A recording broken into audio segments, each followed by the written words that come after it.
بسم اللہ الرحمن الرحیم۔ السلام علیکم ورحمۃ اللہ وبرکاتہ۔ میرا نام ابراہیم قریشی ہے۔ میرے ہاں اسکول اسلام آباد کے ایک طالب علم ہوں، RSA پڑھتا ہوں۔ آج میں اشرف حسین کی متعلق گفتگو A Message of Peace from Pakistan کے بارے میں اپنے خیالات آپ کے ساتھ شیئر کرنا چاہتا ہوں۔ یہ گفتگو ہمیں سکھاتی ہے کہ امن کا آغاز مہربانی، احترام اور باہمی سمجھ بوجھ سے ہوتا ہے۔ اشرف حسین پاکستان کی مثبت تصویر پیش کرتے ہیں اور یاد دلاتے ہیں کہ ہمارا ملک بصلاحیت، محنتی اور امداد لوگوں سے بھرا ہوا ہے۔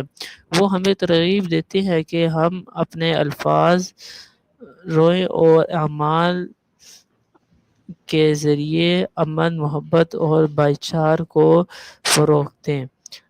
وہ تعلیم، اتحاد اور نوجوانوں کی اہمیت پر بھی زور دیتے ہیں۔ ان کے مطابق نوجوان ہی مستقبل کے معمار ہیں اور اگر وہ علم، محنت اور مثبت سوچ کے ساتھ آگے بڑھے تو وہ معاشرے اور ملک میں مثبت تبدیلی لا سکتے ہیں۔ سادہ الفاظ میں امن کا آغاز ہم سب سے ہوتا ہے۔ اگر ہم ایک دوسرے کا احترام کریں،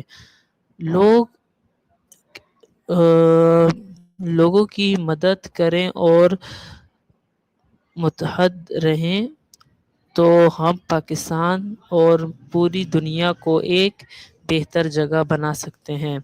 آئیے یہ بات ہمیشہ یاد رکھیں، امن کو فروغ دیں، سب کا احترام کریں، متحد رہیں اور روشن مستقبل کے لیے مل کر کام کریں۔ شکریہ، اللہ حافظ۔